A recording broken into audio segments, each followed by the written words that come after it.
नमस्कार दोस्तों, मैं सोनू यादव आपका हार्दिक स्वागत करता हूं अपने विधिक इन्फॉर्मेशन चैनल में। और मैं आज आपको बताऊंगा कि आज जो आपके सामने एक मामला रखने जा रहा हूं, जो मामला किसी महिला को फांसी देने से है। हालांकि आपने अभी चर्चे में सुना कि एक शबनम नाम की महिला है जिसे फांसी होनी है।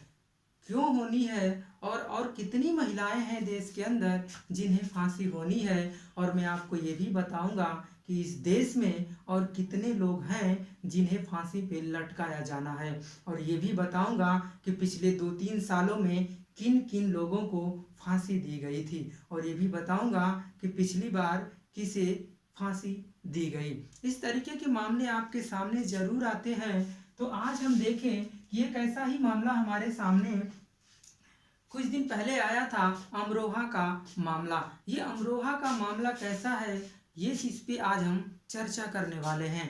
दरअसल बता दें दोस्तों कि अमरोहा का जो मामला है वो एक शबनम नाम की लड़की थी जिसने अपने परिवार सहित अपने प्रेमी के साथ मिल करके 7 लोगों का हत्या कर दिया था।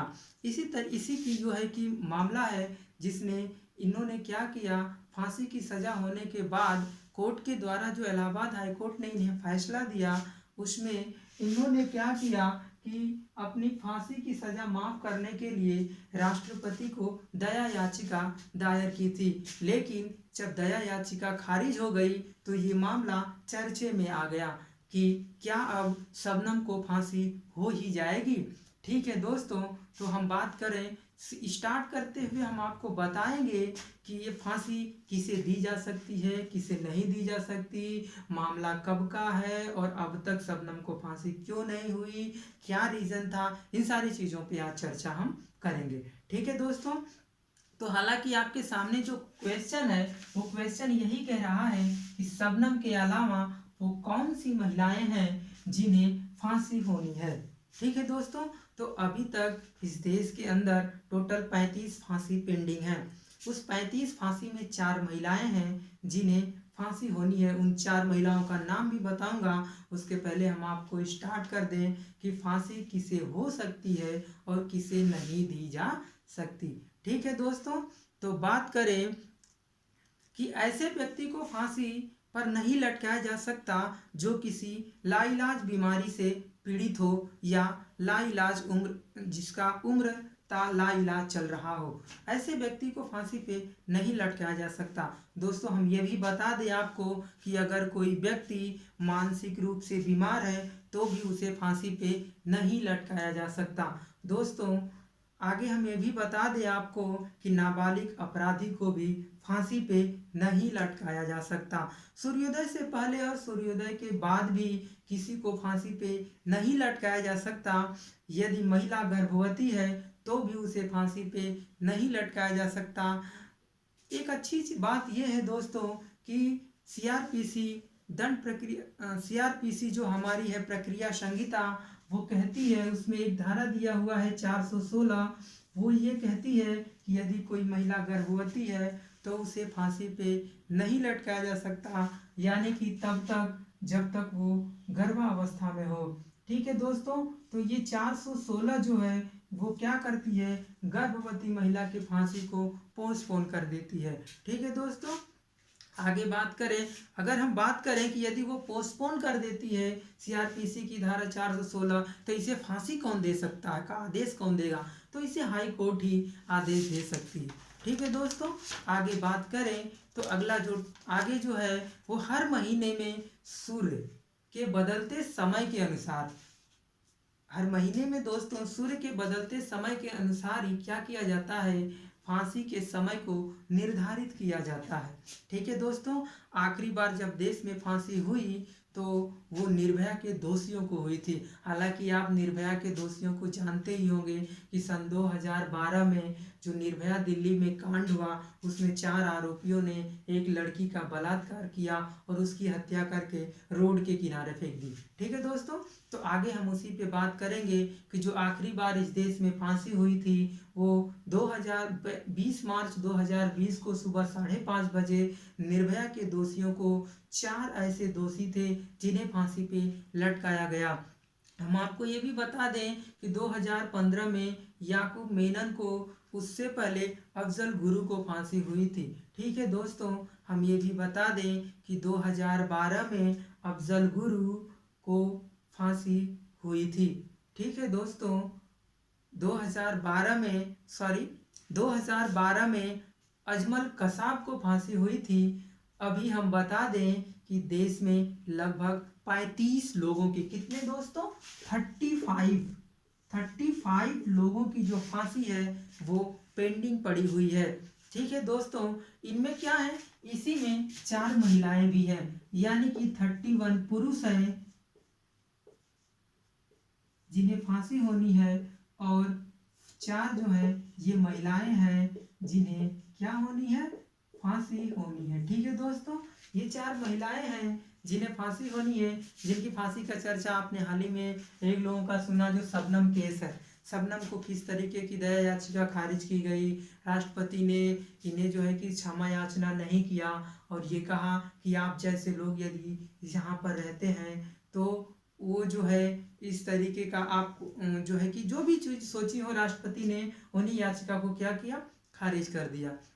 ठीक है दोस्तों, तो आगे हम बता दें कि अकेली शबनम अकेली नहीं है जिनको फांसी होनी है। ठीक है दोस्तों, इतने और इनका जुर्म इतना संगीन और भयावह है कि इनकी दया याचिका को राष्ट्रपति खारिज कर चुके हैं। ठीक है दोस्तों, तो वो 4 महिलाएं कौन हैं वो मैं आपको अभी बताऊंगा जिन्हें फांसी होनी है। ठीक है दोस्तों, तो अब वो 4 महिलाएं जो हैं वो मैं आपको बता रहा हूँ जिन्हें फांसी होनी है।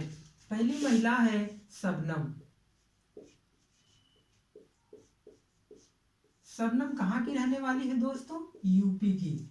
शबनम यूपी की रहने वाली है। आगे बात करें, दूसरे नंबर पे है सोनिया। कौन है दोस्तों, सोनिया। और सोनिया हरियाणा की रहने वाली है। ठीक है दोस्तों, कहाँ की, हरियाणा की। सोनिया हरियाणा की रहने वाली हैं। ये जो सोनिया है दोस्तों, ये जो हरियाणा की है, ये पिता समेत 23 अगस्त सन 2001 को 8 लोगों की हत्या कर दी थी। पिता समेत 23 अगस्त 2008 को कितने लोगों की, 8 लोगों की क्या की थी, हत्या कर दी थी। कौन दोस्तों, जो सोनिया, हरियाणा की जो सोनिया है। अब आप यही बताइए कि इतना भयावह घटना, आप इसे राष्ट्रपति जो है दया याचिका को खारिज नहीं करेंगे तो क्या इन्हें माफ कर देंगे। ठीक है दोस्तों, आगे देखते हैं। तो पुणे की रेणुका और सीमा, जो दूसरी महिला है वो रेणुका। कौन सी दोस्तों, रेणुका और सीमा। ये कहाँ की रहने वाली है, पुणे की रहने वाली। कहाँ की दोस्तों, पुणे की रहने वाली है। कहाँ की, पुणे की रहने वाली है। इनकी बता दें तो ये आज यरवदा जेल में बंद है। इन्होंने जो है कि 23 साल से बंद है यरवदा जेल में, और ये 42 बच्चों की हत्या की है। नाबालिग जो बच्चे होते हैं छोटे छोटे, उन बच्चों की ये जो महिला है सीमा और रेणुका, इनकी अपने माँ के साथ मिलकर के पहले बच्चे को चुराती थी, और उन्हें लगता था कि कोई पहचान जाएगा तो उस बच्चे को तुरंत जमीन पे पटक देती थी, जिससे उस बच्चे की मृत्यु हो गई थी। ये करीब घटना जो है 1990 से और 96 के बीच में हुई थी। ये बच्चों को चुराती थी और उन्हें क्या करती थी, जान से मार देती थी। जब यह मामला सामने आया, ठीक है दोस्तों, अगर वही बात करें तो शबनम की मैंने बात ही नहीं की। शबनम जो है वो यूपी की रहने वाली है। ये अपने प्रेमी के साथ मिल करके अपने ही परिवार के साथ लोगों का क्या किया था, धड़ अलग कर दिया था। ठीक है दोस्तों, तो आप ये बताइए कि ऐसी महिला को राष्ट्रपति जो है हमारे महामहिम राष्ट्रपति जी, वो किस तरीके से इन्हें क्षमा याचिका इनकी दया याचिका को स्वीकार करते। इनका काम ही ऐसा इतना भयावह है कि हम जैसे आदमी तो सुने तो ऐसे ही दंग रह जाएंगे। ठीक है दोस्तों, तो हम आपको बता दें कि जब यह मामला सामने आया, जो शबनम केस का मामला जब सामने आया, तो मैं अपने कोचिंग में था और मुझसे ये पूछा गया कि क्या आप फांसी के समर्थन में हैं। तो मैंने कहा कि मैं तो नहीं हूँ, लेकिन मैंने कोचिंग में एक कहानी बताई थी दोस्तों कि जब किसी शरीर का कोई अंग खराब हो जाता है तो डॉक्टर उसे काटने की सलाह देता है।